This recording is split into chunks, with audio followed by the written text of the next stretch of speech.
Çimşan tamam çok diyordu. Arzucan, bu oğlum ağıtmaya deylen.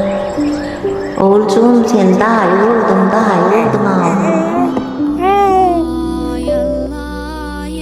Yaşayışa bağıt doşya, bağıttan dolu bu zemin, seredine kalbim coşya, gelli Muhammed emin, gelli Muhammed emin.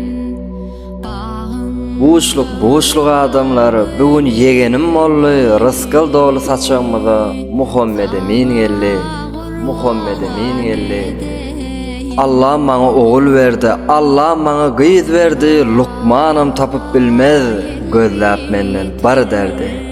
Allah şükür doğanlarımın, guvanyarın bağlasına bolsalar da yegenlerim, mengzeyalar mamasına, mengzeyalar dayısına, mengzeyalar dayısına. Bugün senin doğum günün, hayatın güzel menası, bir arzu et bir dilek tut, yeryüzünde ay parası, Allah'ın güzel bakışı, gönderdiği meleği sen iller boyu istediğim, tanrıdan tek dile